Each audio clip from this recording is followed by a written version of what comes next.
Still Loading podcast is brought to you by the wonderful people over on Patreon. Amazing people such as Eric H., Kevin from the Bit by Bit Foundation, Charles M., Gilmer, Stephen P., and Mr. Biscuits have been wonderful enough to support the show over there. So if you would also like to get your name read at the beginning of an episode, along with a bunch of other goodies, go over to patreon.com/stillloadingpod and see everything it has to offer.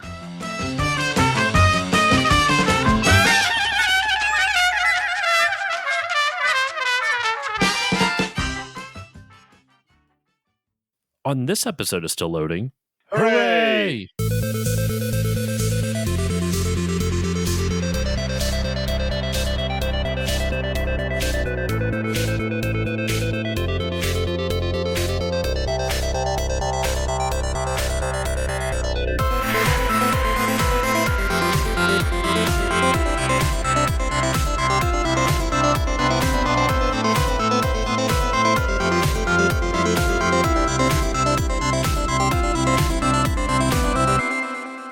Hello, everyone, and welcome to this new episode of the Still Loading podcast. I'm your host, Josh Koval, and today on the show, oh my good golly gosh, I'm going to tone down on the swearing for this because we are talking about a game based off of a children's show, so I'm going to keep it PG. Well, I guess it technically even like G because it's geared towards preschoolers, but there's a good reason for that. We are talking today about Bluey, the video game, and by proxy, a lot of Bluey. And joining me today to discuss all things Bluey and the adventures of the Healer household is my good friend Jordan Kuhns. Jordan, how are you doing today? Just fantastic. How are you? I am doing fantastic as well. This has been a long time coming. Listeners of the show know I pretty much reference Bluey any chance I get. A friend of the show, Jala, over at Jala Chan's place, jokes around where anytime she listens to an episode of mine or that an episode that I guest on and I mention Bluey, she's like, oh, there's a bingo card. There's a Still Loading bingo card. Bingo card. I didn't even think about that. Man, why isn't there like Bluey merch for bingo cards and it's just all bingo? I believe there's bingo's bingo. I think that is a thing. But generally speaking, the amount of merchandising that still has yet to be done. I don't know if you've caught up on it, that there was the hardware store that Hammer Barn is based off of was named Hammer Barn for all of February and into March, which, I mean, come on, that is a slam dunk for Bunnings. But nonetheless, I cannot wait to see where this show goes in general. And I already have enough Bluey stuff in my place, but there's about to be more, I'm sure, as time goes on. Correct me if I'm wrong, but didn't Joe Brumm, the creator of the series, state that they're taking a break from the show? Yes. Obviously, with the big 28-minute episode, I've talked about this before, where I feel like, I don't know if you watch Steven Universe. No, I have not, but I've heard nothing but good things about it. Yeah, so the release schedule of that show was, to put it mildly, fragmented, and it feels like pulling teeth to get that next 7-minute dose of something. Yeah. But now we're going to get 28 minutes, and then who knows when the next episode is going to be, and it's driving me insane. I mean, it's a lot of work. It seems like they've been at a breakneck pace because, like, don't get me wrong, they kind of piecemeal it out because the episodes are so short. But really, if you look at it, the only time they've really slowed down was the COVID year, because they had the first airing of 26 episodes came out in October of 2018. The next 26 was April 19. And then almost a year later, they had another 26 with March 2020, and then another 26 in October of 2020.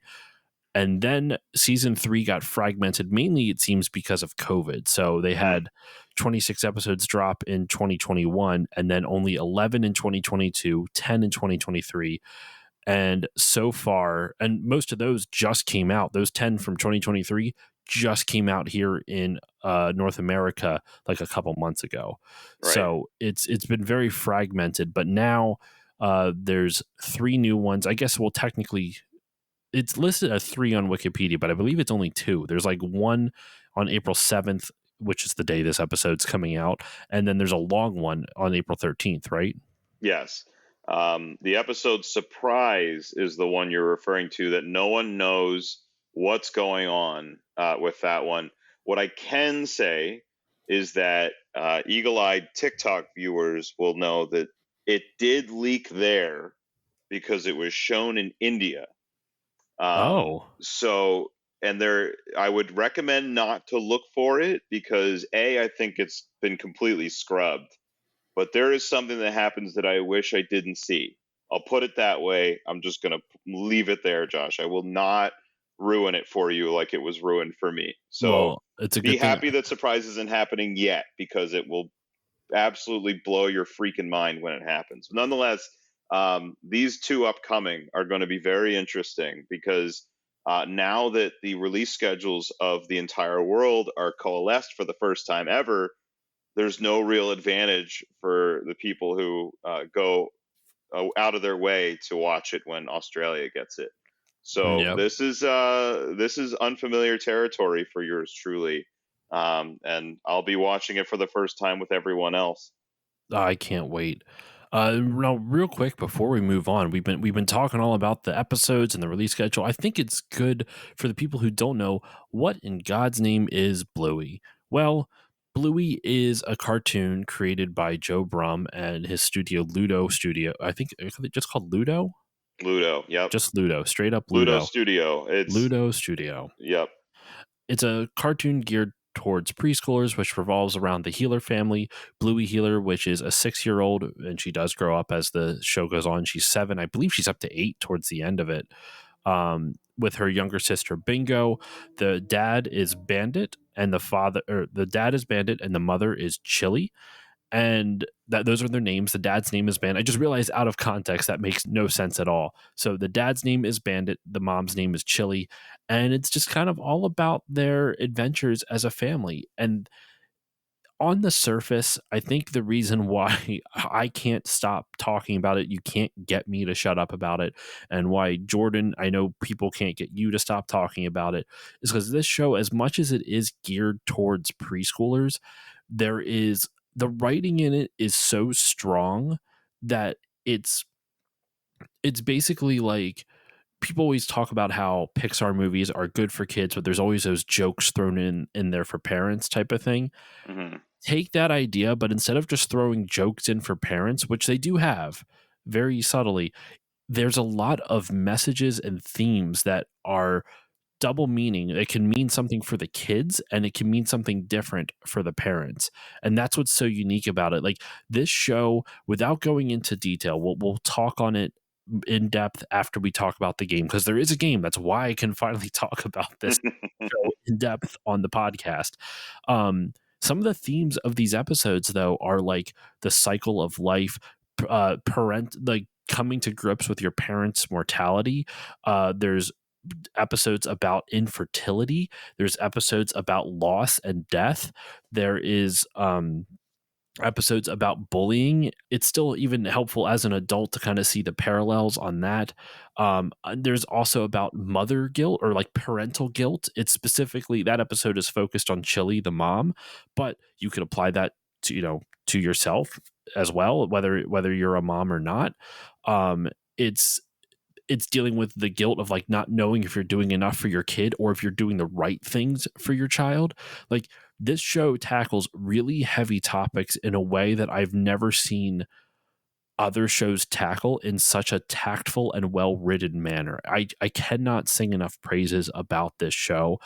I'm not speaking hyperbolically. Like this show really covers some crazy topics in ways you weren't expecting. It has a ton of heart, Josh. To me, what the show has meant to me, and I'm sure we'll dive into this more as we go Mm-hmm. along, it has made me a better human being. Um, and I'm sure for you, your perspective is different as a parent, that you can actually apply it, what you see, um, to what you do on a day to day with your child. But for me, it's made me a better human in a couple of ways. It's a lot of people talk about doing the work when it comes to therapy and working on their inner child or whatever have you. This show has done so much to validate who I was as a kid and who I can be for the kids that I work alongside at my real job. Mm-hmm. Um, And I think when I wrote about it, the show, and this was a couple of years ago at this point, so I'd be curious to rewrite how I feel about it now. But I feel the same way about it now that I did. It kind of really finds a way to show that no matter your age, you don't have the answers, Yeah. and that's okay. These people are flailing to try and do the right thing, and they do, and sometimes they don't. And the humanity and empathy that that's treated with is first class, whether it's done in this game in particular, but in all 150 plus episodes of this show. I'd say aside from maybe two that I actively don't like, the rest of them showcase life in this. It's not, I wouldn't say it's completely idyllic, because bad things do happen in this Mm-hmm. universe, but it's the care and empathy and gentleness that it's treated with that is truly outstanding to me. And why I feel like everybody should watch this show at some point, if not the entire catalog, which I would recommend anyway. Yep. Some of the episodes in particular, people should absolutely see as recommended, if not required, viewing for life. That is some high praise of it. But let's get into this a little bit more now. So without going too much into the specifics of the show, how did you first kind of come across Bluey? Because I originally said behind the scenes listeners, I was like, you go first and then I'll go second. But you know what? Mine's not that interesting. I discovered it from you. You're the one that introduced me to Bluey, so I had to get you on for this episode, of course. Yeah, thank you So for that. so how did you discover this show in the first place? Completely by accident. I don't tell the story a lot, but it's so crazy how it even happened. So um, I like to consider myself an animation fan in general. Mm-hmm. Um, but when I used to be on Twitter obsessively, um, there is a colleague of mine who went to the same school I did at Millersville, and I follow his writing, and he's written books about sports figures and memoirs and stuff like that of players. But in this one instance in particular, I love reading his stuff and what he likes to repost. And in one particular instance, it was about this show that had just taken off in Australia, and the rights had just been acquired by Disney, and that it was pretty special. And I thought, oh, okay, this looks interesting. And then I saw, oh, it's for kids. Like, oh, okay, so maybe I wouldn't like this. And then YouTube started serving me clips. And the first episode I saw was part of one that the Disney Junior channel posted as part of a 3 episode set. It was Keepy Uppy, Magic Xylophone, and Shadowlands. Oh, the first three. Keepy Uppy entranced me and hooked me in a way that I cannot explain to you what happened to me the first time I saw it. I did not know what was happening. Some of the things that the parents would say, or the just wild and wonderful positivity that these kids carried themselves with, the humor, the first thing that Bandit says going on screen, I reference all the time in my daily life, and try to embody the spirit of what I saw the first time I saw it. So it literally was accident followed by an algorithm pushed by corporate America, I suppose. So that's where I'm at. For once, our corporate overlords actually did something right. Yes. Curse you, Google. And your freaking algorithm. Yeah, so let's dive into the game now. I'm going to be honest, listeners. The vast majority of this episode is going to be us gushing about the show and things we like about it, and that this and that. But You this mean we is haven't done that enough already? no, we're only 14 minutes in. We got easily another like 3 hours. No, but this is a video game podcast, so we're going to talk about the game.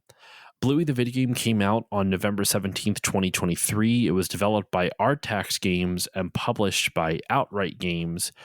And it's, how can I put this? It's interesting. Like I don't I'm going to say this at the top. I wouldn't recommend this to anyone who doesn't have kids. Like the show, I would recommend to everyone, regardless of if you have kids or not, regardless of age. It's great for everyone. The game is fine. Its biggest issue, in my opinion, is that it doesn't it doesn't give enough to play with. Like every bit of interaction that you have with the game ends after like 30 seconds because there's a cutscene, like a little mini cutscene. And that is honestly my biggest gripe with it. Where if you want kids to play your game based off one of their favorite shows, whatever it may be, let them actually play the game. It's broken up into 4 chapters. Each chapter, or 4 episodes, excuse me. Each episode is treated like an episode of Bluey. It has a little opening scene. It does a little title card. This episode of Bluey is called, and then it goes into the 4 chapters. That's honestly pretty much all there is to the setup, but there is an overarching story with it. The 4 episodes, or as I called it before, chapters, are called episode 1 is Holiday, episode 2 is Rescue, episode 3 is Chattermax, episode 4 is Treasure. And each one is treated like its own individual Bluey episode, but there is an overarching story that connects these 4 chapters. And it's a very short game. In all honesty, you could probably beat it in like under 2 hours by yourself, but there is co-op, so it is something you can play with your kids, which is cool. Before I talk about any more about it, Jordan, what are your thoughts on it? I know you didn't buy the game, but you've watched a lot of playthroughs of it, and you watched the Games Done Quick speedrun of it, which was honestly one of the most entertaining speedruns I've seen in a long time. It was perhaps culture defining in its lore for the rest of time. I hope that what happened as a result of that playthrough continues on. And for those that are uninitiated, basically with every donation, because one of the major things that happens in the show is that when there's something to celebrate, these characters celebrate by staring at the camera, putting their arms up and shouting hooray, like we did to start the episode. So many Um, hoorays. so with every donation that hit, they would put hooray at the end of the text. The hosts would say hooray, and then the entire crowd behind them would say hooray. And not only did they do that for the Bluey game, but they did it for every game after that. When it came about, it would be said, and it was incredible. And I hope that it catches on for the rest of time. But yes, I do not own this game. I've watched this game played through a couple times at this point, so I've read my fair share of what there is to know about it, and I can say that generally speaking, it's like if a mobile game was put into a $50 box and sold to the world. I do wish that there was more to it than it is, but I get why it is what it is. You're right; Yeah. it should not be for the normal gamer. What I will say is it's on Game Pass now, so for those that want to just try their hand at it and have some wholesome fun, that they don't feel so bad at dropping all of the money on one particular title, such as this. Um, but it's still a faithful recreation of the game and its writing and its humor. The show, you mean? It's yes, right. Sorry. No worries. Nonetheless, it's still a faithful recreation of the show, but it does not mean that it's not cheaply put together, and it doesn't look incredibly great. See, It just is. I think the visuals are actually really nice. The animation on the characters when they're not in the cutscenes are a little rough, but you know what? I'm also not, a game designer, so I don't know what challenges they faced. Right. I think that like the visuals itself, like it looks just like the show, and I love the show's visuals, so I can't complain with that. The writing is fine. The writing in individual episodes, like I said, there's 4 episodes which act as chapters. In the individual episodes is not great. They overuse the word hooray way too many times. Anytime you do something, it's like hooray, they did it, hooray, over and over and over again. We have to celebrate our successes, Josh. We do. every time. Hooray, this episode came out. Hooray. We put trash in a trash bag down the river. Hooray. I live in a van down by the river. Hooray. Hooray.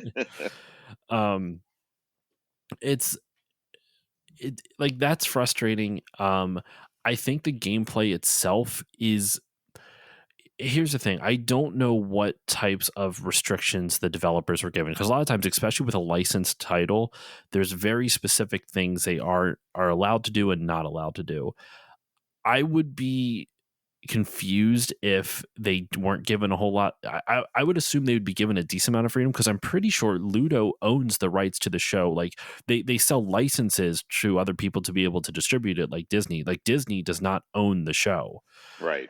If anyone owns the show, it would be BBC America, or not BBC America, BBC and the Australian Broadcasting Corporation. So the British Broadcasting Corporation and the Australian Broadcasting Corporation.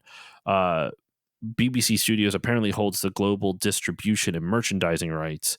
So my guess is that Ludo might own like the copyright, but the BBC owns the distribution and merchandising rights. So they don't own the copyright to the show itself. They just own the distribution rights. Maybe, I'm not sure. But I would assume they were given a decent amount of freedom. But I guess the problem is like I don't. It really feels like they didn't have enough ideas to do with the characters. They try to frame each bit as an episode, which is honestly a clever idea, but every game they almost spell it out a little bit too much. I really wish they would have allowed the kids to explore a little bit more for the story. You can explore more once you beat the game, and you can explore around the different areas without having to watch cutscenes and this and that, and you can find little like sticker collectibles. But that's all just, I feel like that could have been done a little bit more throughout the main part of the game, because there's no freedom given to the kids. Like every 30 seconds you're stopped into a cutscene. And the voice acting feels a little bit stiff, and I don't know if that's just because it's the first time a lot of them ever did voiceover work for a game type of thing. I don't know. Yeah, it as much as I'm criticizing it, I can't bring myself to call it a flat out bad game, because I think you hinted at it before, Jordan. What is this game geared towards? Like, what age group is this game geared towards? Preschool, 4 to 5 years olds and younger, right? Mm-hmm. Kids that age don't necessarily have, maybe some of the 4 or 5 year olds do, but a lot of them might not have the motor skills yet to play games like Mario or other kind of like Nintendo style games that are maybe geared for like 7 to 8 year olds type of thing. So I can understand why this is a little bit more simplistic. I just wish that they allowed a little bit more freedom. I'm not saying a lot of freedom, but to stop the action every, like, it felt like 30 seconds or less. It might have even been 10 for a cutscene just to continue on with another cutscene. Like the worst example that, and I keep harping on the cutscene thing. The worst example I want to say is in chapter 2, Rescue, when they go to the park, I believe, right, to meet Muffin at the park. Mm-hmm. And you have to play Ground is Lava. There's a section where you have to jump on platforms to traverse, over the area, because the ground is lava in their little game. And after you jump over 2, you jump 1 and then you jump to the next one. Hooray, we all made it. And then you jump another 2. Hooray, we all made it. There's a cutscene after every 2 jumps. And I'm like, just let the kid figure it out. Like you make it clear enough what you have to do. Just let the kid figure it out. And that's what I wish they would have done. I wish there was a little bit more agency given to the player, even though I know it's for preschoolers. But the fact that they just stop it every 30 seconds is just obnoxious to me. Yeah, the substance is lacking. And we're not talking like Bluey Breath of the Wild, where like you're given this expansive Brisbane type cityscape. Their house is Bluey. so big it might as well be Breath of the Wild. Yeah, Grand Theft Bluey, San Andreas. No, I think the biggest offender for me is the Chattermax episode, where literally the whole thing is, okay, Chattermax went here. Let's go find him. Okay, Chattermax went here. Let's go find him. Oh, we got him now, but now we have to feed him this. Okay, now we got to feed him that. The Okay, Chattermax now he's level is happy. awful. And then he got away, so now we got to find him again. Oh, we find the old one, but now we got to find the new one.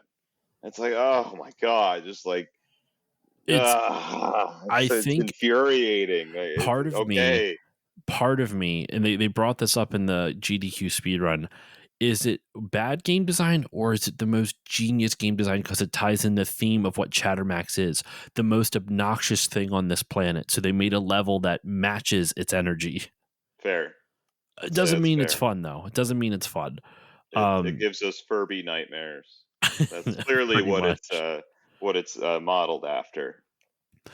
But the overarching story of the game is that Bluey and Bingo discover that Bandit, their dad, has two brothers, Stripe and Rad.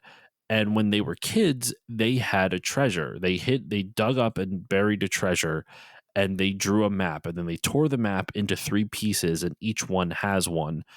And Bluey and Bingo are really excited about this because they're going to go on a treasure hunt. This is their holiday. You know, I guess mom and dad have taken some time off of work and they're on holiday. And so they are going around trying to find the different pieces of the treasure map. So each chapter 1, you get dad's piece of the treasure map. Chapter 2, you get Stripes because Stripe has a daughter, and actually they have 2 kids. They have Muffin, and is Socks a girl or a boy? Is a girl in every dub except for one where Socks is a boy, but otherwise it's a girl. Which dub is a boy? Geez, you're gonna make me look this up here. You knew that, but you didn't remember the dub? Yeah.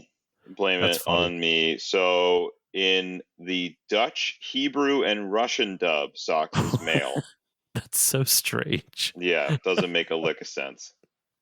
Okay, so Socks and Muffin are Bluey and Bingo's cousins, and Muffin is a little bit of unhinged. She isn't just unhinged, she's a little bit of unhinged. Everything unhinged, all the unhinged possible. Muffin is insane. She is an agent of chaos.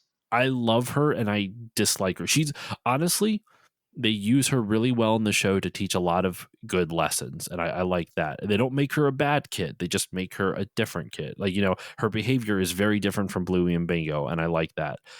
Anyway, so that's where they meet Stripe in episode 2 for the rescue.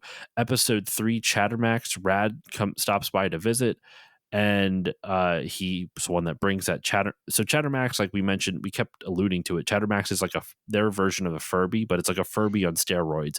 It has sentience and it eats fruit in this game.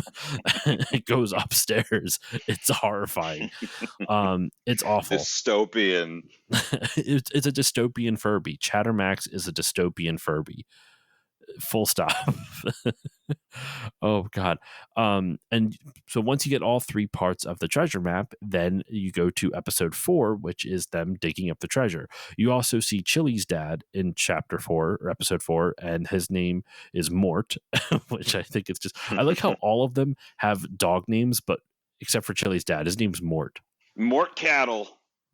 Is that the last name? It is. Yeah, so Cattle. Chili's maiden name is Cattle. These are the things. Oh, cattle or cattle? Cattle, like cat. So healers are also known as Australian cattle dogs. Yeah. So thus, yes. So she used to be Chili Cattle. Where is this discovered? I'm telling you, these are the little minor things that, like, animators, for the longest time, animators would make a movie poster type spin-off of an episode. Okay. At the top of, I believe, the onesies one, it mentioned Brandy Cattle, which Brandy is Chili's sister. So thus, Brandy Cattle. And I believe now on the Bluey official website, which I'm going to go to bluey.tv because that's where we go. I believe it's mentioned on there as such. Give me 1 second. Oh, while you're double checking that, yeah. So Mort is is Chili's dad, and he's kind of like, he kind of lives out in like kind of a rural area of Australia. 'Cause, oh, we totally forgot to mention this at the top. They're Australian, all of them. It's all takes place in Australia. Um, and he kind of lives out in kind of like this rural area, kind of like a swamp type of area. And so he's kind of a bit more outdoorsy. So he's telling them, okay, if we're going to go hunt for treasure in the woods, and you got to bring this, and this, and Mort's a fun character. I like him a lot in the episodes that he's been in on the show. And yeah, you do end up finding the treasure, and what it ends up being, spoiler alert for those who might care. I don't know if you do, but just in case, spoiler alert for this game. They find a toy. They find a toy that their dad had buried with his brothers years ago, and the toy was something that they fought over as a kid. And I'm trying to actually remember what the name of the toy is. Do you remember what the name is? Oh shoot! I don't. It's like an action something. I forget what it is. I should have looked it up. By the way, yes, it is mentioned on the Bluey official website as cattle. So indeed. Okay, well there we go. I forget the name of the toy. The problem is there's not like the wiki for it is very sparse, at least that I could find. So it's not that important. Anyway, it's like a toy from the 80s. It's meant to be like an 80s action figure. And this actually comes into where like the message of the overall game is. And this was the only time I actually thought they kind of got the writing of Bluey nailed, because the rest of it just felt like, hey, here's a callback. Do you remember this callback from the show? Isn't that great that you're playing this thing from the show? That's cool, right? And that's fine-ish, but the full message of it, I actually thought it was kind of sweet the way it was delivered, was that Bluey was disappointed that the treasure they got wasn't really a treasure. It was something that their dad hid, with his brothers, because him and his brothers fought so much. Their own father threatened to throw it away, so they didn't want their dad to throw it away. They hid it, and then they forgot about it for literally probably a couple decades. So when Bluey shows that, expresses her disappointment, her dad doesn't scold her and be like, "Oh, that was my toy. How could you say that?" He goes, "Yeah, I'm sorry that you're disappointed." And then he kneels down and he goes, "Sometimes treasure isn't shiny things or gold, but the memories attached to it." And then they start going through photos of all the stuff that you did throughout the game. They show pictures of you playing Keepy Uppy in episode 1, of you playing with Muffin and Stripe in episode 2, and the whole Chattermax incident in episode 3. And so they have this really nice through line of just kind of, they still tell a Bluey type of moral at the end of the episode or at the end of the game, even though the writing up until then was just okay. I actually thought this part was really nice. Do you have any thoughts on it? Yeah, the toy, by the way, is Power Bloke. Thank you. You're welcome. I just looked that up. Power Bloke. So yeah, this is the heartstring tugging moments that this show has become famous for. That it's all wrapped up in a bow, yes, but it's not always a beautiful, gleaming, perfect bow. It's kind of I'll put it this way. In the therapy world, there's something called radical acceptance, where regardless of what happens to you, you have to come to grips with the fact that it happened, and that you have to have a forward-thinking mindset of how you're going to tackle that. It's very simple that in a real-world situation, that the disappointment mounting from this revelation that it was just a toy, that I'm sure some kids out there would just pout off and holiday ruined and game over, life goes on, but we're pissed, things like that. But the way that this family, that they've been known to come together over the little moments, that's what makes this special. That even though it may be, the game is what it is, it still ends on a really high note. It still ends on what a quintessentially Bluey note. That it still ends somewhere nice, even though it wasn't perfect. It wasn't the incredible buried treasure that everyone thought it was going to be, or especially that the kids had built it up to be. But the experience they had along the way was worth it. Mm-hmm. And it's a really nice button to kind of end the game on because, like you said, it has that the tones that Bluey does. It's the same tones that the show does, like you said, and it's a really nice way to end the game. And the way they kind of cap it off is there's a bonus area just called the beach, and you go to the beach and you just play around on it. There's like a ball that you can kick around and play like a different version of Keepy Uppy there, sort of. You can explore around. It's a pretty big area. And just explore for some extra stickers and this and that. But yeah, that's pretty much all there is to the game. Like I knew this game there wouldn't be a lot to talk about with it, but I was kind of I would say to wrap up the discussion on the game and then we can move into our talk about the show in earnest, because no surprise here, listeners, that's going to be the crux of the conversation here. Positives: it's very much like the show in terms of visuals, in terms of the writing. For the most part, it's a little bit weaker, but I kind of give it a pass because of the game element, and they have to do things differently. It's a very different medium, so you can't expect the same type of game writing, especially if this is their first game. If Joe Brum, the creator of the show, worked on this as well, it's a very different muscle he has to use. So I kind of give it a pass for that. Also, I give it a pass because it's for preschoolers. So I like the visuals. I like the overall story, that message that we talked about. I like that a lot of the games are based off of things from the show. You play Keepy Uppy in Chapter 1. You play Ground is Lava in Chapter 2, which is something that happens in the show, though in a different location. Chattermax is obnoxious as all get out in the show and in the game, and they find a way to incorporate that into a game. And then in the Treasure one, it takes place in like that game is a little bit different. I think there is a game in that chapter. It's clean up the trash. That's not Yeah, but based it's off of at the any. creek, isn't it? That's Yeah. what the big thing. The creek is a major touchstone episode in the show. Yep. The creek, and so that it's at the creek. It has one of my favorite And the creek songs is from the show. beautiful. The creek is beautiful, Jordan. Creek is beautiful. So I like all that. I like how it incorporates stuff from the show. I like the visuals. I like the voices. I like the music because Bluey music is fantastic. If I could do nothing but just show like play clips of Bluey music without like completely getting copyright stricken, even though this episode is going to anyway, just because I'm going to use clips. I shouldn't say copyright stricken. I don't monetize it on YouTube, so it's no issue, but it's still like, if I could, I would just gush about Bluey music anyway. So that's what I like. What I don't like is the pacing. There's way too much stop and start. Not enough agency is given to the player, and some of the gameplay ideas just they get worn out way too quickly. Specifically, Chattermax. So there's a lot of promise, in all honesty, because the setup is really interesting. The episode structure and how each chapter is its own Bluey episode is a really great idea. I would say overall, I'd give this a solid like 6 out of 10. I normally don't give ratings on this, but like it's not bad.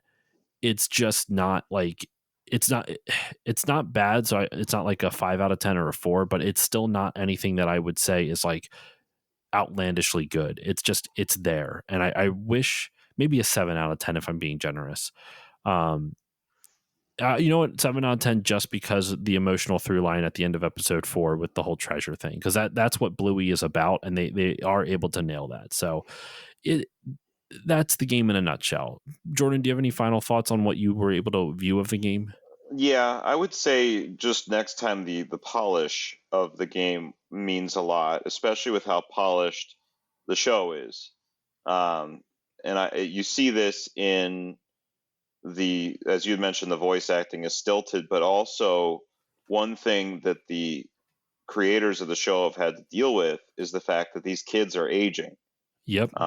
And they've done some audio editing tricks to try and make them sound younger, which generally speaking has been successful. You can definitely tell that there's been age. But in this game in particular, you can tell because some of the audio clips have not been touched. Bluey sounds like she's 12. And that could very well be the case where the person playing Bluey now is 12 and they didn't touch her audio up to make it sound like it does now. Yeah. So it's some of that polish, and the presentation polish. I mean, yes, it does look like the show, absolutely, but it's still like it's kind of like a mix of 3D and 2D that doesn't always work. But you're right. It's good for what it is. It's good for uh, kids who want to play together, or parents that want to play with their kids. It's still the perfect way to go about it. But if you're a normal gamer who's looking for an opportunity to spend 2 hours on something, I would recommend something else. And also, I don't think we called it out, but you can play as any one of the healer family, and which makes it fun because then your kid can choose what their favorite character is. Do they like to play as Bingo or Bluey or Mom or Dad, or so, and that then you can choose whatever character they don't, and you can play with them, and there's co-op moments in the game. So there is stuff that I feel like it's meant to be played with your kid. So when my daughter is old enough, I tried to have her play it once, like a couple months ago, and she was not having it. She's been going through a cranky phase, so it's been wonderful at home. But I'm going to try it again, and we'll see where it goes. But let's move on, Jordan. That's kind of our thoughts on the game. It's for what it's meant to be. I will take it.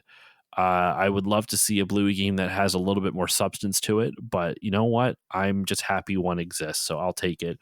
But let's move on, Jordan.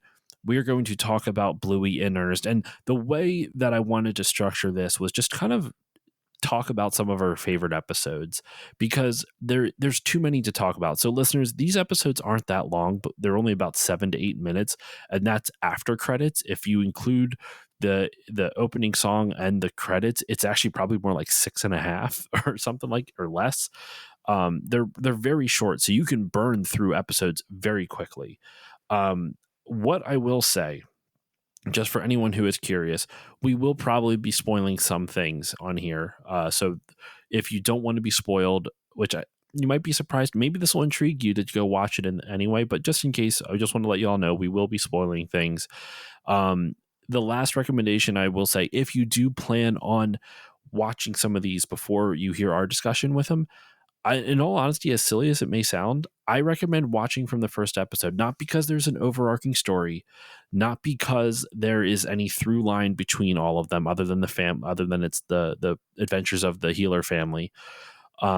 It's because you get to know the characters. So when these serious moments that we've been alluding to throughout this episode, the heavier topics that are discussed, when they hit, it hits a lot harder because you don't expect it, because you get to know these characters leading up to those moments. So when those moments happen, it's a lot more impactful because you understand the person saying it a little bit more. Would you agree with that, Jordan? Yes, it's one of those things where, is it all sequential in a timeline? No, it kind of jumbles all over the place here and there. But you're right in a sense where you get a good idea of who these characters are in the earlier episodes. Magic Xylophone, Keepy Uppy, Shadowlands. These are those little ones. And then you start getting hit in the heart with some of the more impact ones. Like the first time everyone saw the episode Camping, everyone was beside themselves. Like, what did this show just do to me? Yeah. It's almost like there's no way that a show like this would tackle that, and yet here we are, and it totally does, with grace.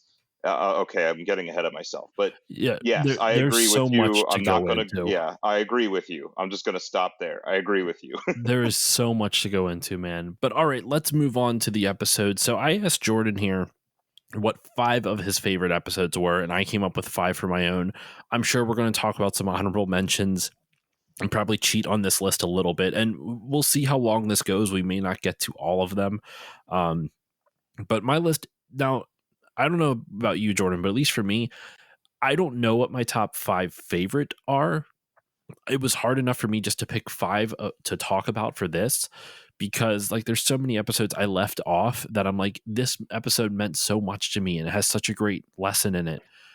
But I'm feeling this one a little bit more right now.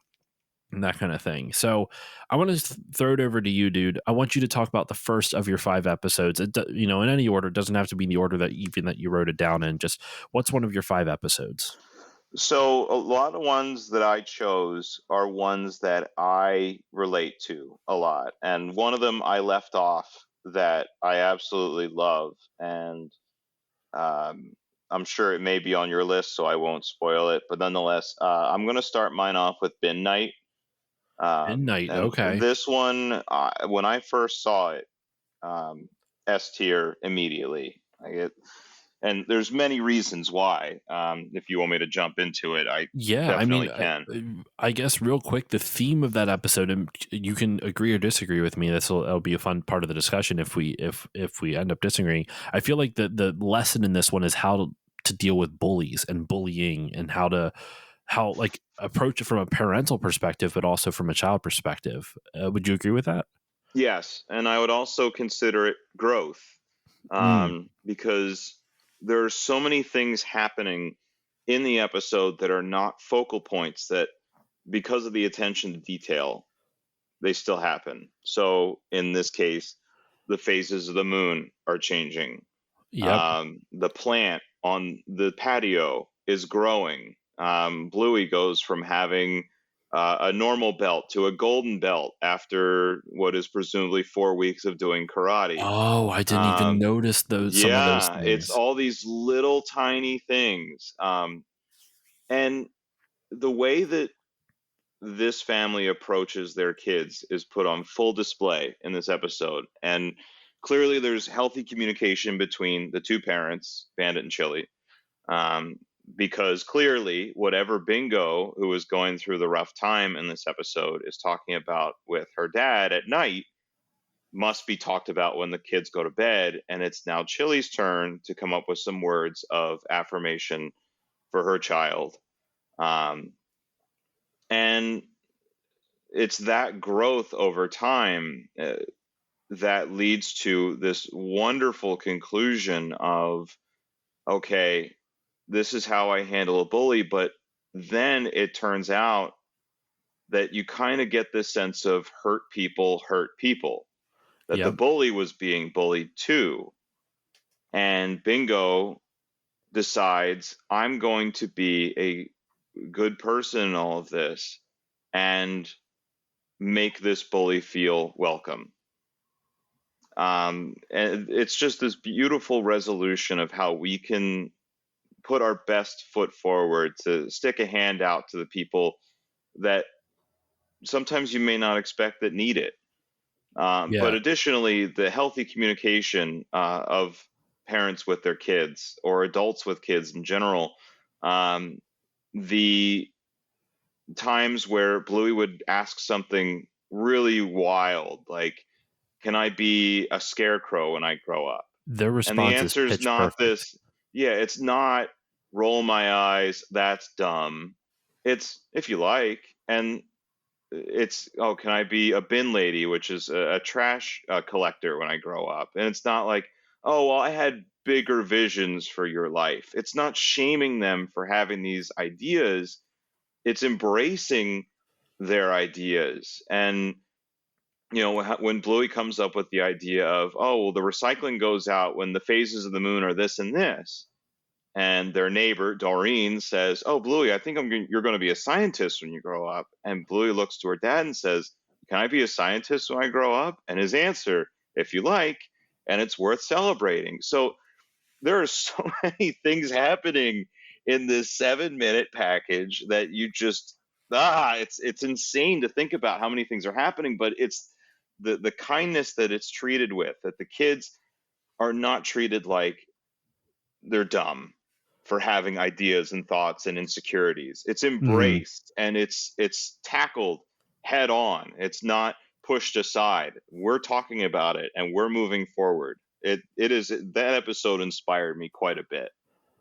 And I've considered getting a tattoo of the moment where Bingo and Bandit are hugging in the rain under an umbrella. I have considered getting that tattooed on my body because that There's moment meant so much to me. there's a line too where after Bingo tells Dad, Bandit, what happened, he goes, "Thanks for telling me, kid. It feels good getting that stuff out, doesn't it?" Yeah. And that meant a lot to me because it just like I'm very lucky. My parents were always very open and very communicative with me, and like they always listened to me, at least the way I always kind of felt like they did. Um, like I feel I would assume so because I feel like I can talk to them about anything. So I would assume that was the case for growing up as well. But that line there where it's like Bingo's not trying, not Bingo, I'm sorry, Bandit is not trying to fix his kid's problem. He knows he can't solve the bully. That's nothing he can do in that moment. Like, yeah, he could go in and cause a ruckus, but that doesn't help Bingo solve her problem. You know, it's just going to push back the problem in a different way.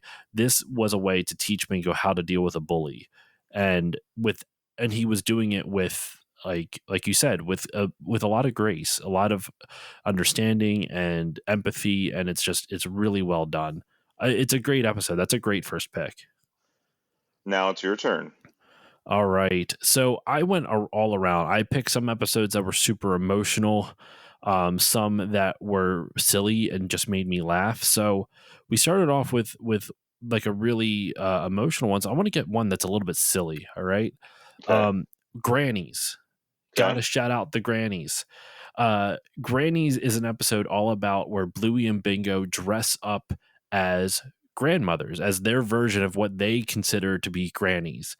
And the humor of it is just one, like I legitimately laughed out loud in this episode where especially when Bingo is like, they walk around pretending to be like, "Pardon, come over here, Rita," like that, all the names they gave each other, Rita and what's the other one? It's Janet. Yep. Janet. Janet and Rita. Yep. Janet and Rita. And Bingo is pretending to go to the store, which happens to be in their kitchen. And she's like, "Oh, they don't have anything that I wanted." And then she's walking out, and it's clear that she stuffed a whole bunch of cans up like her. Well, she has a blanket, but that's her granny outfit. She has a blanket draped over her head. It's cans all stuffed up in there. And Chili's like, "Hey, what's that under your shirt or whatever?"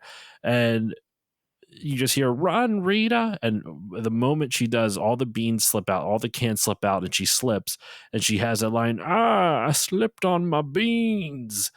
And the delivery of it is pitch perfect, and it makes it it was so unexpected.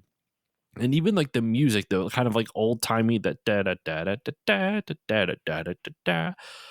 And with all that said, that the silly humor of them just going around being obnoxious, pretending to be old grannies and everything, uh, there's a moment where the whole episode, Bingo is trying to do the flossing dance. You know, that silly dance that you always see in Fortnite and all that stuff.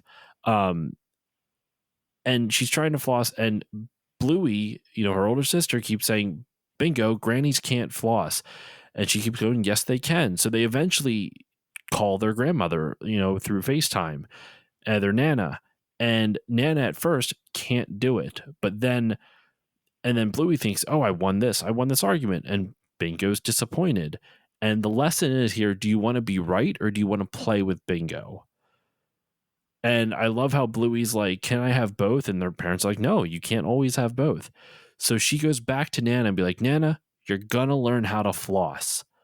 And Bluey teaches her Nana how to do the flossing dance. So when she shows Bingo, she's like, "Bingo, look, Nana's flossing. I was wrong." And she takes she takes a lesson, like, I can't always be right. And she was wrong in this instance because, yeah, Nana had to learn, but by doing so, she proved her own theory wrong, just so that way she could play with Bingo.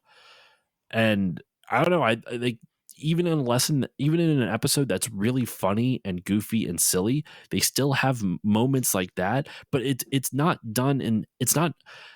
Here's the crazy thing, and I know we've been talking about all these really like serious topics, and like really diving deep into the thematic material of the show, right? The show handles this thematic material so lightly. It's like it doesn't beat you over the head with it. it's there if you pay attention, and you don't have to pay attention much. Like it's not overt, but it's I can't describe how perfectly of a balance they strike. Where It's organic, I think, is the best yes, way I would there you go. describe It's it. very Yeah. organic, where it doesn't beat you over the head, but it's also not hidden. It's easy to notice if you look. You just have to look. So yeah, Granny's is one of my favorites. It makes me laugh every time. Yeah, the iconic slipping on beans line is as iconic as it should be. And the subject of grannies continues on in many other different episodes, including Ghost Basket, which is one of the new ones, which comes out on the day that this episode does air here. So the grannies are coming back in Ghost Basket. Yeah. Oh snap! So Granny's back. they're coming back. But yes, that episode, as you had mentioned, there's what I find great, especially now in if you want to call it in my adult years. I'm using really pretentious air quotes for those listening to this audio medium. Is that growth mindset is so important, because stagnation leads to complacency. And here I'm going highbrow, I know, on this podcast right now. But what I mean is, like the show, and especially this episode in particular, shows growth. This is a lesson learned, and one that is meaningful to building a relationship between siblings, and siblings that absolutely care for each other. And that is wonderfully outlined throughout the entire show. Is that it's not a fear of God put into these kids that they have to get along, is that they genuinely do. So in this episode in particular, they're having fun and they're disagreeing, and it's not the only time they disagree in this show. They disagree quite a bit, because they're two vastly different dog beings. They're different characters. Yes. So what I'm getting at is, like, it outlines beautifully this growth mindset of Bluey understanding her role as the older sibling, that she is looked upon as a role model here, and to do the right thing by your younger sibling. I don't know if make that sacrifice is the right way to put it, but at least extend the helping hand. That is what hits home about this episode to me. Not being afraid to be wrong to make those you care about feel loved. Right. Yeah. But yeah, I love Granny's, man. It's a great episode. But throwing it back over to you, my friend, what's your second episode? So my second one is Curry Quest. I was so surprised when I saw this on your when you sent me over your list before we recorded. I was like, Curry Quest, interesting. I'm very curious to what you have to say. I'm very curious as to what you have to say about this. I see what you did there. So Curry Quest hits home for me because growing up, my dad would have to travel for work. And he would be gone for like a week to 10 days at a time, or like on a random 2 days during the week. And it was just a part of life. And in this episode in particular, it outlines what is known as the hero's journey. It goes over the beats of what makes a normal fiction story work. Hero does this, hero is tested, hero gets through, etc., to put it really basically. And the through line of the story is that Bingo, who is lazing about on a random day, is spurred into action by her father to go swap curry with one of their friends' parents, which apparently this is a normal thing they do. And they have to go through these trials on the way there, getting past this really aggressive bird's nest, going through the park and talking with a character who has been attacked by this and survived by the skin of their teeth, which is Doreen again in this strange through line. But they continually hide the fact, or Bandit continues to try and hide the fact, that he's going to be gone for 6 weeks, which, by the way, is insane. That's a lot of time. It is a really long time to be gone from your family. Yeah. I'm glad they have the advent and they show it that they are able to have video chats with. But back in the year 2000, that was not a thing. That you would get that one phone call at night from London where dad's calling and you got to be ready or else you're not going to talk to dad for a couple days. Yep. So it handles this in this delicate way of like, yeah, Bandit screwed up. Like he was not open. He was not emotionally vulnerable, and Bingo only finds out because Mackenzie, who is one of the younger characters, overheard the two fathers talking that Bandit's going to be gone and that Bingo's going to the airport. She's like, "No, I'm not. I'm not going to the airport." And he's like, "Yeah, you are. Your dad told my dad that you're going to the airport and he's going to be gone for ages." It's like, "Uh-oh. You weren't forthright." And so, when Bingo finally confronts her father at the front door, Mackenzie's dad, you see just with this pained look on his face, just sliding away, like, I don't want to be part of this. But ultimately, there's this catharsis of like, again, radical acceptance, coming to grips with the fact that you got to be brave, and that even though things can be difficult, brave people, it doesn't mean that brave people aren't scared, but they still push through and they're heroes because it's a scary thing to do. It's a scary thing to go away for 6 weeks, be away from your family. It's a scary thing to be at home away from your family to be on the other side of that, gone for 6 weeks. But the moment at the end of the episode, that's what makes them heroes. They go anyway. And the musical cues at the end of that episode kill me every time. It is at least probably my favorite musical cue in the entire show. So we should Curry Quest. Shout out Joff Bush as the composer for the show too. Sorry, I didn't mean to cut you off. Go ahead. That's okay. Yeah, Joff Bush deserves all the kudos. But yes, that episode I picked was more so because I can definitely relate to the fact that, like, because it just was a part of life that, yeah, I'm sure my dad didn't want to go to Singapore on a random like Wednesday or something, but it was part of the job. And I always looked up to my dad and still do, obviously, because of the sacrifices he made to make my life the way it is possible now, and to raise me as I am now. So that was a personal pick for me for that reason. For my second one, I guess I should at least comment on Curry Quest a little bit. That episode was one that it's not been one of my favorites, but it's grown on me. Specifically, the line that Bandit has at the end where he goes, "You're my hero, Bingo." Yeah. And because Bingo figures out a way to trick the bird that's attacking people, because basically the bird will attack you or try to attack you the moment you break eye contact with it. Like if you're looking at it, it doesn't go after you. So they get face paint and they paint the back of their heads to have eyes on them. So that way, when they turn their heads, the bird still thinks it's being looked at. And that's when Bandit says to Bingo, "You're my hero, Bingo." It's a really wonderful emotional moment, kind of showing the growth of the father from being taught, kind of showing the growth that Bandit has gone through by being taught by Bingo, by being taught by his kids. It's a really cool moment. Yeah. All right. My second one that I'm going to list off, once again, in no particular order, is Granddad. This one is, man. So this one is all about Chili's dad, Mort, as we mentioned before. Chili and the girls, Bluey and Bingo, are going to visit Mort, Granddad, at his home in like the middle of like, a swamp, pretty much, kind of out in the boonies.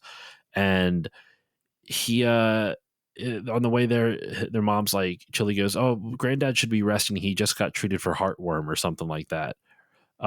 And when they get there, he is chopping wood. He is not resting. He is very much doing very tough manual labor, or very physically active manual labor. And when the kids come out, when they get out of the car, Chili's like, "What are you doing? You're supposed to be resting." He's like, "Come on, kids." And the girls go with him and they start getting chased by Chili. And it's this really cute episode in the beginning where it's all like, granddad is not resting, he should be, but then it's, they're getting chased through the woods by their mom, and it's cute little like game of cat and mouse, which normally you would think of in like a spy thriller, but in this it's this really kind of cute version of that. And at the beginning of the episode, mom is trying to get Bluey to eat pumpkin seeds, and she's like, well, I don't want to. Why should I want to? And she's like, well, to help you grow up big and strong. And Bluey's like, well, but shouldn't I choose if I want to eat pumpkin seeds? And as the episode goes on, Bluey asks Granddad, like, why aren't you resting? Mom says you need to rest. She's like, well, it's my body. Shouldn't it be up to me?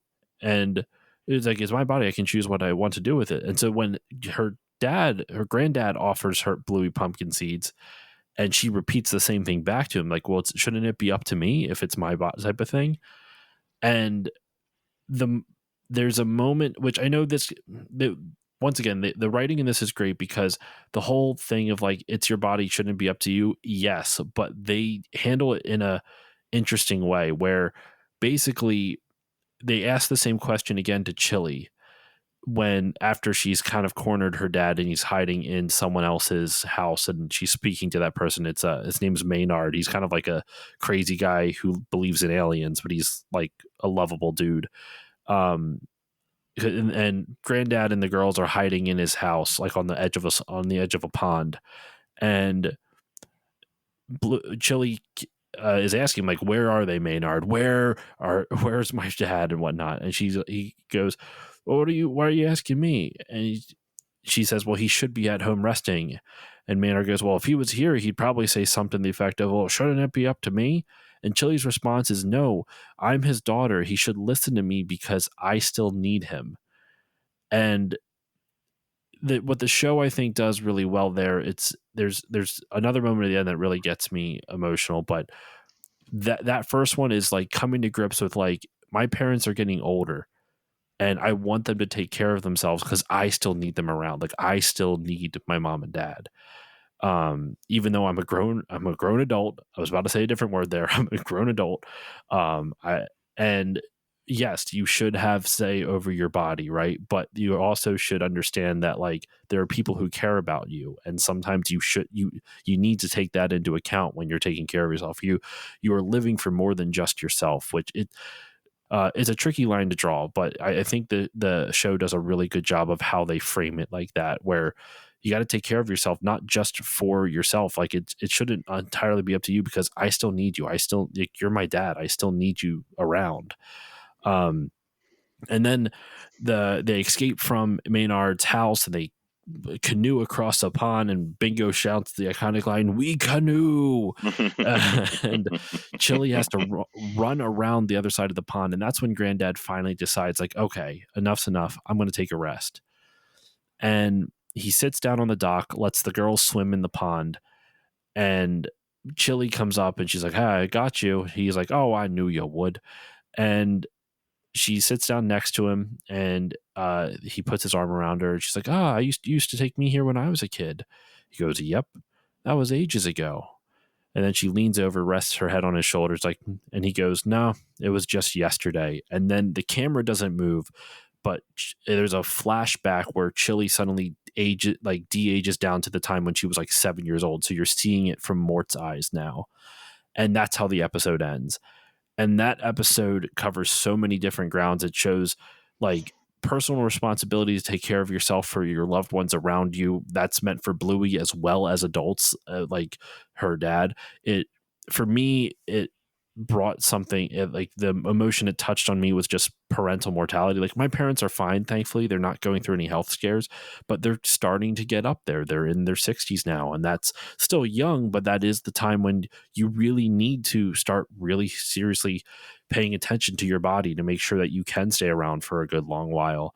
And so that also, when I saw it, when I first saw this episode, my grandparents died in 2020. And so when we started watching Bluey in like 2021, even though it was like a year later, and I saw this episode, it hit me because it reminded me of my mom losing her parents just in 2020. So this episode means a lot to me because it starts off with this really cute thing, but it really kind of touches on this idea of coming to grips with that your parents are getting older and you still need them, so you want them to take care of yourself, but you also know they're their own fully fledged adult. It's a really beautiful episode, and it hits me in the feels every time I watch it.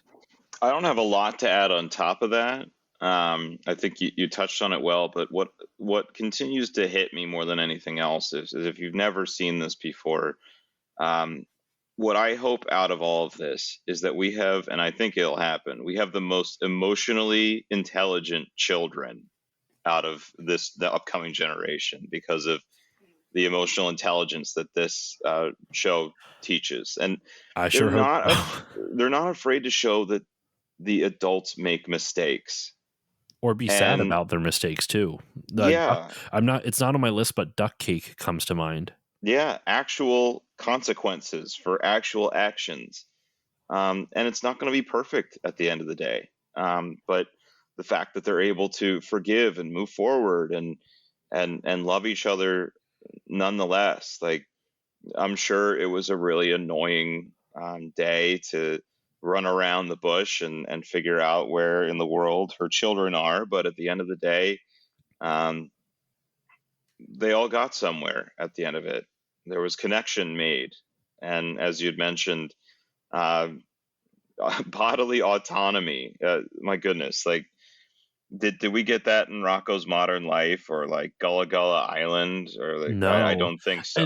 and that's why I was really tricky because I mean, not to bring in any like political topics, but like, or like more I guess common issues that we're dealing with now. But like, I am pro-choice, so like I'm very much of people, choosing what they want to do with their own bodies. But I like how this episode frames it, where yes, you are like you have the right over your own body, but you're also like it's weird that other people have a say, like not a say, but like how would you describe it? Like this episode frames it almost as like you have a responsibility to your loved ones in a sense for what you do with your own body, like it's not Yeah, that they have the final say, but it's you should have a responsibility to those you love and those you keep in your life, to take care of yourself. I think that's the message it's trying to say. And I was worried that like when the way I was framing it was making it sound like, oh, other people should have a say over your body. And I don't mean it that way. I just mean like this episode once again, I keep talking about the writing, but how do you navigate that line? That is a very tough line to draw, where you like have your, like you should have your own bodily autonomy, but you still owe a responsibility to the people you love. It's a really tough line to draw, and it draws it very well. I don't think I can add any more on top of that. But all right, dude, Granddad, oh man, that episode gets me. But let's throw it over to you, your third episode. Okay, I'm going to go with dance mode. Okay. And this I is think, one, yeah, sorry, yeah, I keep doing that. this is one I relate to in my adult life more than I do my childhood life. Hmm. So basic synopsis of the episode. Uh, Bingo's disappointed because she had, they call it a chip. It was a French fry. Let's be honest. Well, they're Um, from Australia. I can they forgive are. that. Yeah, we'll forgive them. They call it a So zebra as well over there. yeah. So she has one left, and Bingo's coloring. Who cares? La da da. And so they're ready to leave, and Bandit's just being a bro. He's just being a dad. And he's like, "Hey, is Bingo going to eat that?" And she's like, "No, no, probably not." So Bandit just takes it, and Bingo gets really disappointed. And you think, "Oh well, that's not a big deal. Like, it's just a French fry." But she's really disappointed. And so, as penance for this, Bandit gives Bingo 3 dance modes. 3 moments where in public they can just activate the parents have to dance when there's Yeah. music around by basically pulling their tail like a lever and putting them in dance mode. So in the first instance, totally embarrassing crossing the street, and there's this absolute bop that's going over someone's car stereo. But Bluey is the one that says, "Oh, should we put mom in dance mode?" and does. Second time around, they're in the post office, and this one's still a mystery to me, that if the healers have been living in their house for as long as they have, why does Bandit need to change his address on something? That doesn't make a lick of sense to me. But Yeah. anyway, I digress. So he wants to change his address on something. Well, now Chili wants payback for the dance mode and finds this card that plays music in the post office and says, "Well, okay, well, can I get back at your dad? Pretty please," and pulls the please face, which, if you continue on your Bluey journey, you'll find out that that is the ultimate guilt trip. So Bingo acquiesces and just says, okay, like, she may like the result, but at the end of the day, she didn't get to say it was my turn to Yeah. do it and have my say. And so when it finally comes her turn, they find a spot out in the open where there's music being played, and it's the perfect opportunity. The parents relent and say, "No, I don't want to do this. We've been embarrassed enough. Bandit's going to buy your dance mode for actual money to placate this poor child and justice for Bingo." And Bluey had in her mind, this is what we want to get with the $20. So can we get this? Can we? And Bingo acquiesces and placates and says Mm-hmm. yes. When throughout this entire through line, she hasn't wanted this across the board. So she's really quiet in the end. And it comes out that finally that people have been taking things from her. And while, yes, she said yes, and they did ask, it's not what she wanted. Mm-hmm. And so it's this idea of, does your inside voice say no, or when your outside voice says yes? And I find myself in my situation, a major character flaw of mine is that I seem to throw caution to the wind and want to placate other people that I fear are going to have an adverse reaction to something. So I will absolutely just say yes when I totally just want to run away. Like Mm-hmm. it's a character flaw of mine. So I totally am with Bingo on this one. You feel the disappointment, and then when it finally comes your turn to stand up for yourself and make yourself known, it gets taken away from you. Yeah. So it's this journey that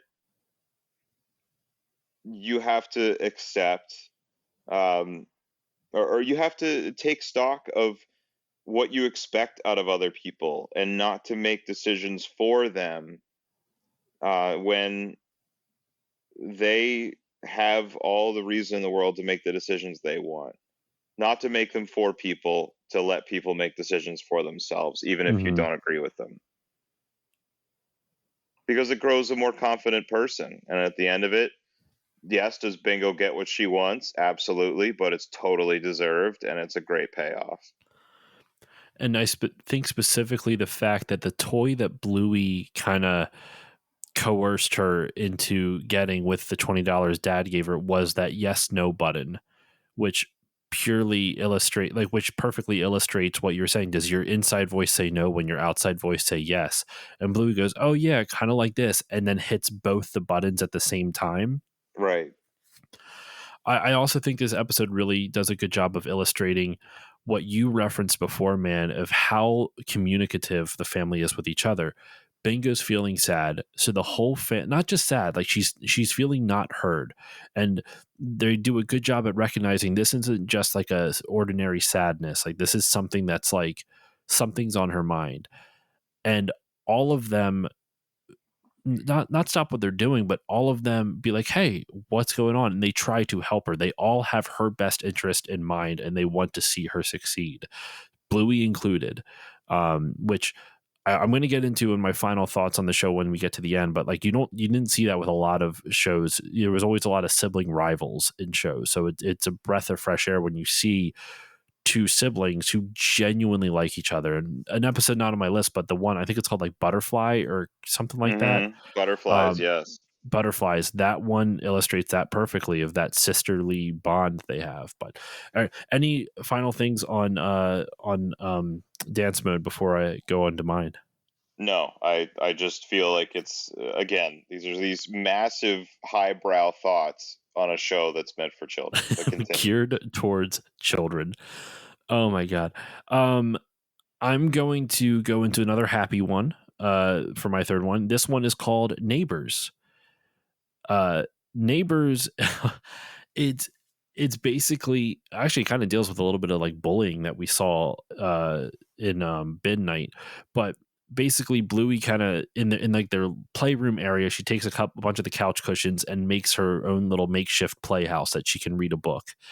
And Bingo moves in next door, so she takes like blocks and some other cushions and starts making a zoo there for her house. And then they invite Mom to come in, and she gets her own little spot. And then Dad finally shows up, and they asked him if he wants to play. And I love Mom's reaction. She's like, "Please say no, please say no, please say no." You're like, "Yeah, all right, I'll join you." She's like, "Oh, come on," because she knows he's just gonna go crazy. Because when Dad joins a game, he commits. Well, one thing I didn't bring up, one of my favorite character aspects of Bandit, as being a dad, is like when he plays, he commits to the bit, sometimes to the detriment of himself, many times Yes, to his own many. detriment. And it's really funny to watch. But in this one, he becomes the noisy next door neighbor. So Bluey and Mum are trying to have book club and this and that.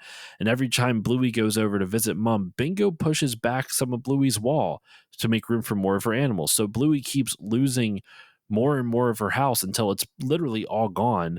And Mum is literally having part of her house destroyed by Dad just being this noisy neighbor playing drums and chainsawing a tree down, which is just a coat rack, but in this like fake street they're creating in their playroom. And what this episode does end up teaching is just how do you stand your ground in a polite way? How can you be assertive without being rude? And that's kind of what they show with this, especially. So when Chili confronts Dad, she goes, "You broke my roof, please fix it." And he goes, "Nah, no, why not?" And like in his play voice, and she goes, "Please fix it." And then just stares him down, and he kind of sees like, oh, she's serious about this. Okay. And then he switches the play. He goes, "Oh, I'm sorry, I just get so lonely sometimes." And Bluey does the same thing. After she sees Bingo kicks all of her stuff out, she goes, "Please move it back to the way it was." And Bingo's response, "Well, I really don't want to." And then she just does the same thing Mom did, just kind of stares at her, like really makes her like, "I'm not backing down from this. You need to fix this."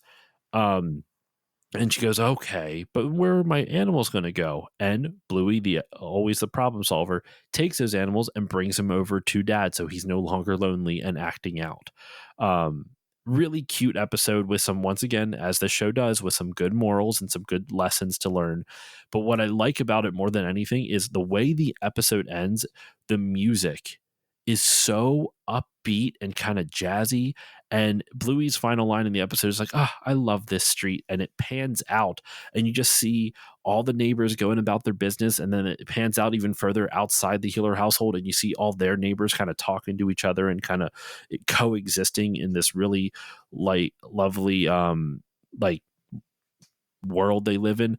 But the fact that they still show conflict despite how nice everyone is, how people are doing things, Bandit is being a bully and wrecking part of Mom's house, and Bingo is being a bully and taking over Bluey's house, and how they deal with it. It's really cute, and it's just amusing. Like Bandit is really funny in this with the whole chainsaw thing. And there's a moment where they're trying to have like a fake phone, they're pretending to be on the phone with their hands, And she's like, I can't hear you. My neighbor's being really loud. And he's just over in literally right next to her in his own little lot, just barking, and his eyes are going in like two different directions. Roof, roof, roof. He's just doing nothing, just sitting there. Oh, it makes me laugh every time. I love this episode, man. It's one of my a lot of the episodes, like I said, I try to choose a mix. There are some that make me feel things in like a heavy way, and there's some that makes me feel things in like a really happy way. Granny's was like that, and Neighbors is another one. A beautiful show that actions have consequences. The way that you treat your neighbor is important, because your actions ultimately have a cascading effect. And there's compromise to be had. And I think that lesson could totally be learned by anybody in our current society in general, that A, actions have consequences, and B, there's such a thing as compromise. And if you've done wrong, that you apologize and you move on. I feel like I'm a broken record here. That growth mindset is such a founding principle of the show.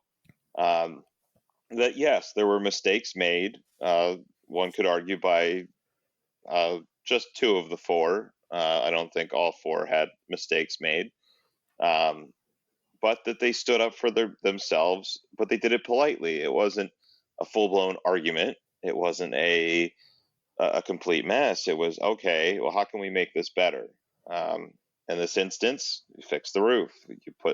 We relocate our massive amount of horse babies to another person's house, that they're lonely, and now they're not so lonely anymore. So it's this idea of how organic a neighborhood is, how really tied together it all is. And I like the episode for sure. And the music in that episode is definitely a banger. Very heartwarming, very just positive, and like very, very homey feeling. But yeah, we're second to last one for you, man. I'm throwing it back over to you. Your fourth one. Okay, I'm going to save my best for last. So I'm going to go with teasing next. Okay. And teasing is an episode I pretty much can quote from start to finish without even watching the episode, because I love it so much. And this is probably the only lighthearted one I have on here, which I don't know, for whatever reason, I'm just a sap, I suppose. But teasing, to me, it's an episode in which, big sister is teasing little sister, and just brushing their teeth, and Bluey's keeping Bingo's toothbrush away from her. But apparently it was because Bingo started it. And so Bluey was just getting her just desserts by continuing the cycle. It's like, all right, well, maybe you shouldn't do that. I don't want any teasing. Well, Dad teases us. And then it turns into this, essentially a clip show of all the times that Bandit's just a complete jerk face to his kids. Well-meaning, but sometimes it's a little much. Some out of love, but other times it's a little much for little kids. Specifically stealing their ice pop and taking a lick out of it and being like, "Oh, where's yours?" Yeah. Granted, it's funny, but a little 4-year-old's not going to get that, and she was traumatized out of that. But to me, again, growth mindset. It's, what do we learn from this? And ultimately, at the end of it, it shows that the kids have the resilience to pop back up and give it right back. And yeah, is it teasing? Yes, but it's not mean-spirited. And at the end of the day, it's out of love, and it shows this wonderful connection that everyone has with each other. I also think it shows like when teasing is okay, like knowing how to rib your friends type of thing, and it also illustrates like when like sometimes you will go too far and you have to apologize, which Bandit does with the whole freeze pop thing. After he sees how upset Bingo is by it, he apologizes, I'm sorry, that was a little bit much, wasn't it? And because he realizes his kids kind of like the silly kind of tongue-in-cheek teasing, but he makes a mistake and he goes too far and he apologizes for it, showing his like demonstrating for his kids also in a sense how to kind of apologize for mistakes, also just how to tease in a fun, non mean spirited way. I liked it. I like that episode too. It's grown on me a lot. Surprisingly enough, my daughter really likes that episode. She asks for it a lot, and we're not teasers. Like, I've never been that type of person, but she likes it a lot, so it's cute. It's one of my favorites, and I love it because of, I'm a sarcastic person by trade, so it resonates with me. But understanding that, you have to have the emotional intelligence to know when you've gone too far, and again, to understand if you understand you've made a mistake, that there's consequences for your actions, and that you move on. I feel like I'm a broken record at this point, but this is exactly, I feel like, where we're going. Well, I mean, that's what the show, like you said, teaches growth just as much as anything else. So, any final things on teasing? No, that's all I've got on teasing. All right. For my second to last one, and we are already at an hour and a half, so I'm going to try to keep this one short so that way we can go we can not have to rush our final ones. Though this one is going to be hard too. It's Turtle Boy. Okay.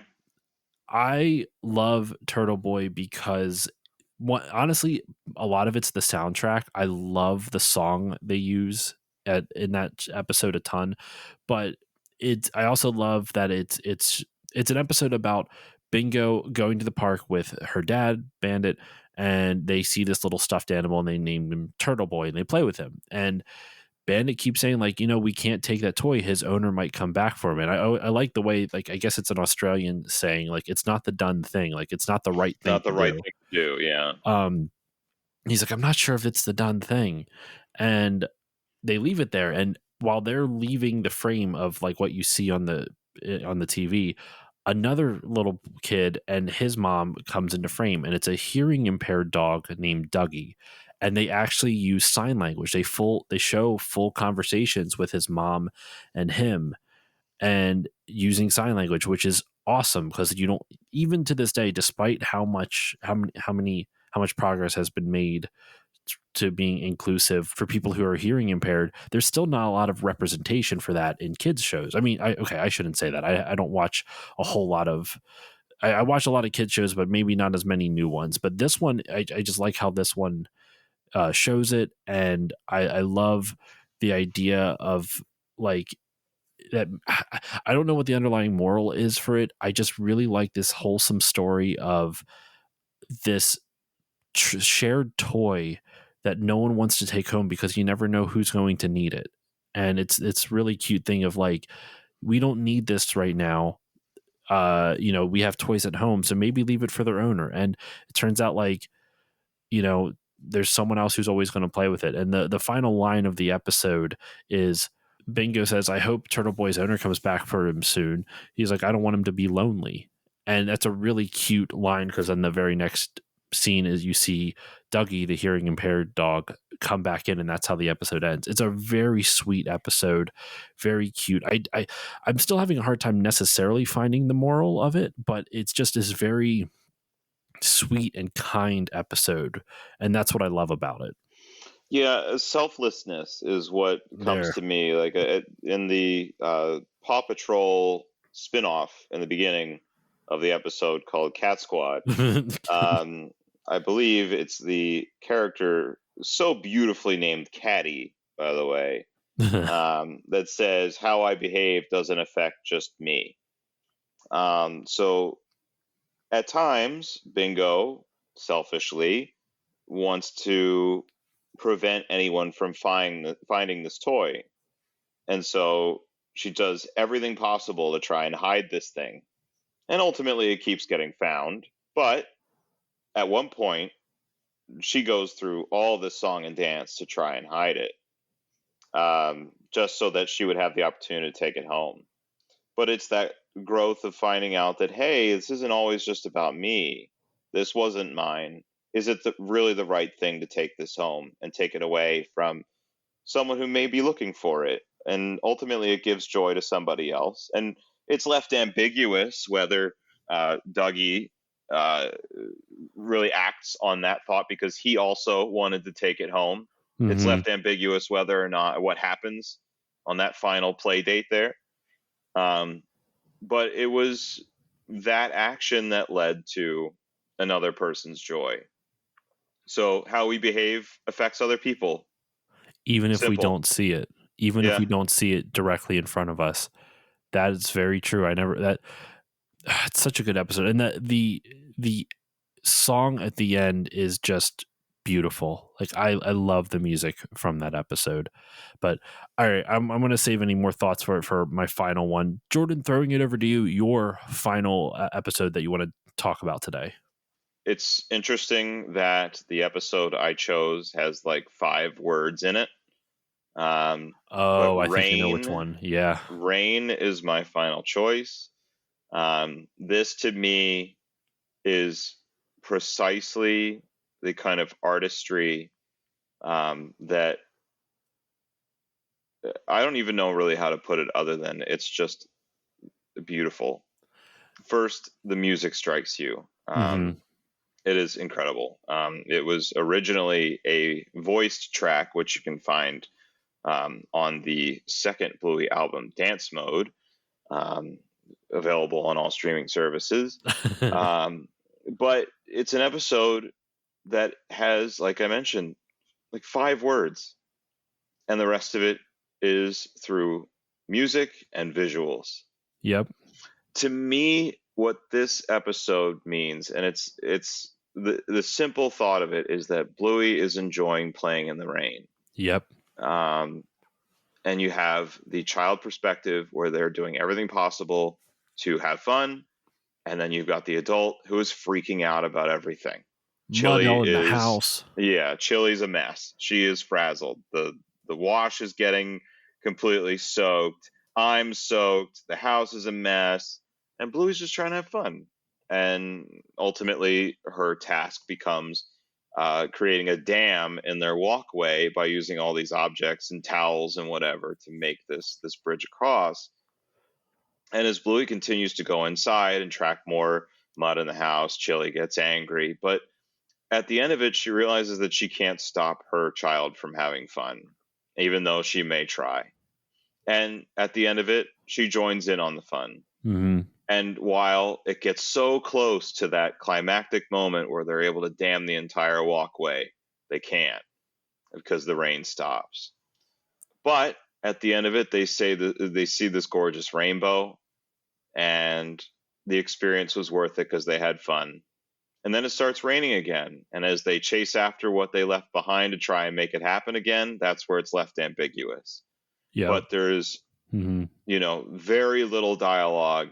It's just a beautiful visual story that's shown with beautiful music, beautiful cues, and outstanding art direction and cinematography for a show about dogs. Dude, there are so many. I meant to even go into our honorable mentions before we do final ones, but you know what? We'll skip the honorable mentions because this episode's running long anyway. But listeners, just know there are so many more episodes that we haven't even touched on. There's over 150, and we've only touched on really 10 of them, 10 out of the 150, and these are all, like we said, 7 or 8 minute episodes. I have something I want to say about this episode, but it's going to tie directly into my final one. So before I do that, Jordan, is there anything more you want to say on Rain? It's a masterpiece. Agreed. Now, my final one, I'm cheating a little bit. And I'll tell you why I'm cheating on it. So my final one, it's 2 different episodes that are in 2 different seasons, but they thematically, I'm tying a theme together with them, and actually Rain ties into that theme really well. These 2 episodes are The Creek, which we referenced before, and TV Shop. And the reason I want to tie these together is that both Rain and TV Shop and Creek, I feel like Bluey on a handful of episodes is able to perfectly encapsulate an emotion, something that is perfectly pure from childhood. With Rain, it's about not caring about the world around you and just playing. If the world is raining, it doesn't matter. I'm building a dam to because this is just fun. The Creek is about going to, dad is taking Bluey and Bingo and their friend Mackenzie to a creek.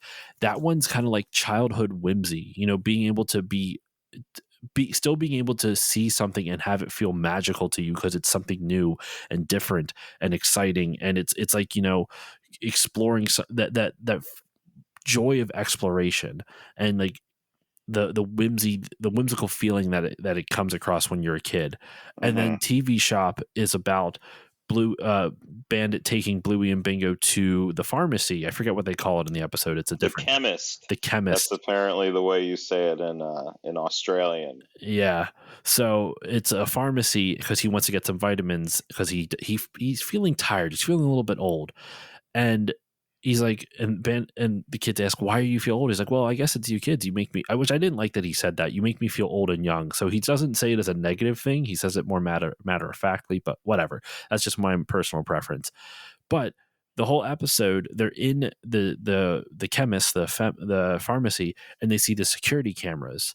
And that's why it's called TV Shop. And they see their friend Coco sitting, waiting to get tested because she left school early because she was sick. And then she sees some of their other friends and some of the other cameras as the camera cycles through on the TV screen, as it cycles through different cameras throughout the store. And basically they're trying to find Coco just to see if she's okay. It's a friend. They want to see if she's okay. And they start dancing, trying to get her attention to see if she can look up onto the TV screen and see them. But they don't know where she's at in the store. So they run. Bluey is staying at the front door looking at the TV monitor. Bingo's running around and she ends up running into their friends, the terriers, which are 3 twin like terrier dogs.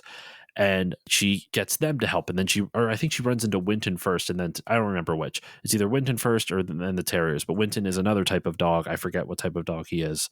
He's a bulldog, I believe. He's a bulldog. Okay. And she gets him. And so the 5 of them are running around while Bluey is kind of trying to navigate, like kind of coordinate it through the main TV screen, to the main screen at the entrance of the store, all trying to find Coco. And they're all trying to do it by dancing to get her attention. And when they finally do meet Coco, like find Coco at the end of the episode, they all start dancing. And Bluey points to the screen and shows her like, hey, look, the terriers were looking for you. Winton was looking for you. And the music that plays is so joyful and so happy. And when Bandit looks up at the screen and he sees what they're all doing, he's just almost in like awe, I don't know how else to describe it. Like he was in awe of his kid for just being so. I don't know. The through line that I'm trying to describe here with these 3 episodes is that I feel like it covers a very pure childhood emotion. TV Shop to me is just pure joy. I don't like you're going to see your friends, you're dancing, you don't care about the world around you, and just that pure joy of it. The Creek is like all whimsy, and then the Rain is just like dirt play, not being afraid to get dirty and messy and just like the elements be damned, you just do what you want to. I love these 3 episodes because it kind of represents a different type of like childhood experience. It's just really wholesome and adorable and wonderful.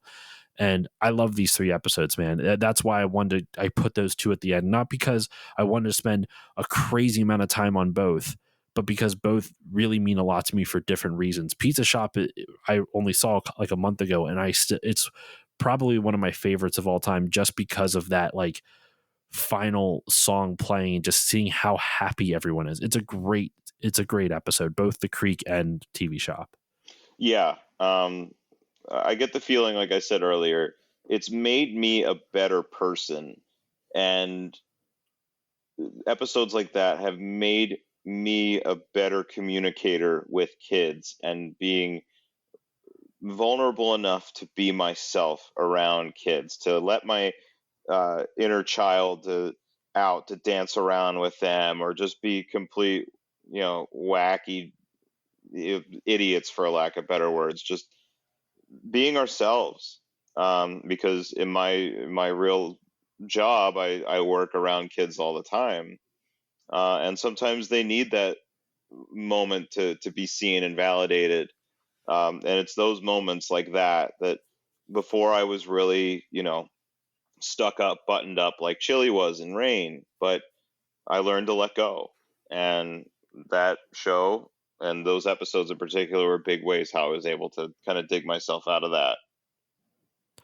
This show, man, just what a It's a tour de listener. force. It really is. Listeners, if you are I'm I only reason I'm worried about releasing this episode is like it's going to be it's an almost 2 hours long of two grown men taking a preschool show so seriously.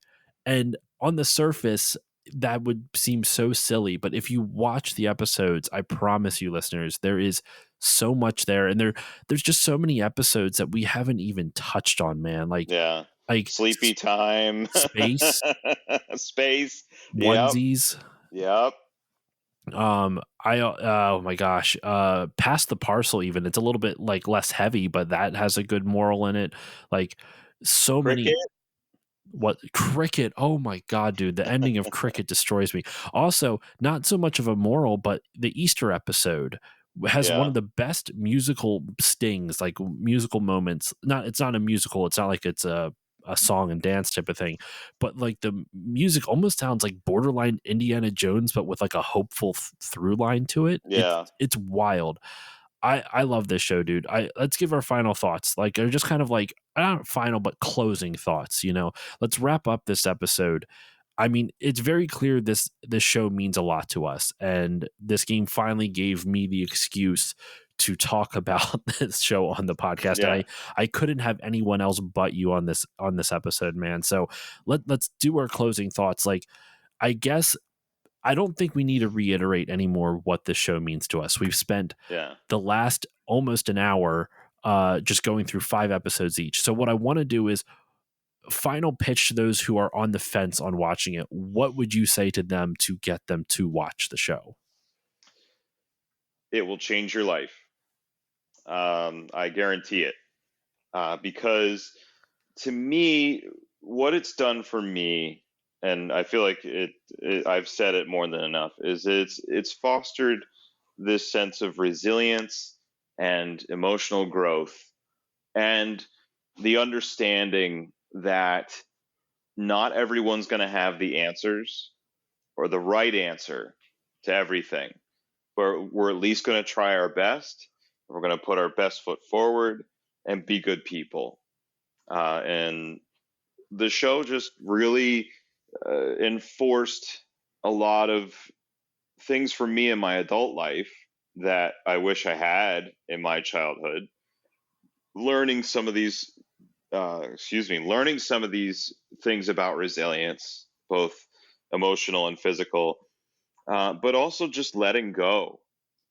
Like I'd mentioned in Rain, that a lot of my adult life I've been stuck up, and now I'm finally letting my freak flag fly. So it's definitely one of those things that it may sound strange if you're talking a normal conversation, and people kind of get thrown off when I tell them that it's like my favorite thing on the planet and my favorite thing in my life ever. But it is, and I'm not going to apologize for it. So let it change your life. Join the Church of Bluey. Do it. The church, man, you're just Be making it sound like a indoctrinated. cult. It might be, It but might be a good one to be a part of. I'm going to leave my final thoughts for kind of how to for the outro of this episode, but I'm with you. It's worth watching. It has changed my life for sure. I don't think it in as drastic of a way as it has for you. I've really latched onto the show in a way I was not expecting, and it's a wonderful show. I can't recommend it enough. So yeah, I have one final thing to add to this, but I want to do our plugs first and shout outs and all that other stuff. So Jordan, thank you. Seriously, man. Thank you so much for joining me on this episode. This was a wonderful conversation. And I figured instead of just us having this this mishmash of gushing about Blue, we had this nice structured conversation about it. So thank you for having the difficult task of narrowing it down to 5 episodes out of so many good ones. So once again, listeners, this may not be our top 5, but they are easily some of our favorites. So Jordan, seriously, thank you. Where can the good people find you online? And is there anything you would like to promote or shout out? That is a good question. Or if I you don't used to have any have- social media anymore, that's okay too. I definitely do. It's just a matter of I don't use it a ton. But if you want to look at my writing, let me find the account here. If you want to link it in the show notes, I definitely will. Okay, it's jordankuhns.medium.com, and that's where I wrote about the show. I write about other big things in my life and my journey. But I wrote a post on July 12th, 2021, Bluey, how a kid's show about anthropomorphic blue healers changed my life. And Senpai noticed me. What? The team at Bluey responded back to me and gave me some feedback on what I wrote. So that I'll never forget that. That's awesome, man. That's so cool. That makes me so happy to hear that they actually replied back to it. They read it. That means everything to me. Is that someone there read the post and had the willingness to respond to me. So that's awesome. That means a lot to me. Well, I can't top that, but I will say for myself, you can follow me on Facebook, Twitter, Instagram, Blue Sky, Threads at Still Loading Pod, Twitch also at Still Loading Pod. I stream every Tuesday and Saturday at 8 p.m. Eastern, unless I am recording a podcast. But usually I am.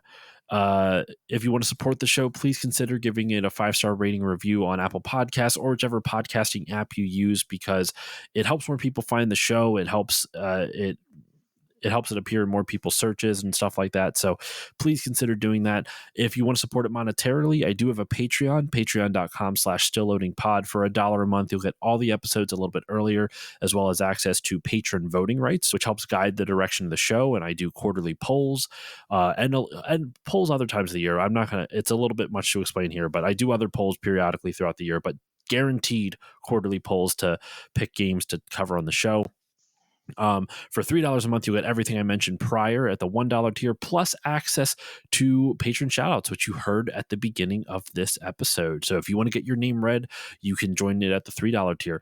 For $4 a month, you get everything I mentioned prior, plus access to 2 mini bonus episodes every single month, which covers a variety of topics: retro magazine reviews, music reviews. I'm covering all 220 games in a bootleg system called the Gamer 5 Portable from my arcade. So that's been interesting. And then for $5 a month, you get everything, all the things I've already mentioned, plus access to Still Bonding, which is my monthly James Bond podcast where me and a bunch of friends bond over 007. When this episode comes out, I'm thinking the next one is going to be Die Another Day.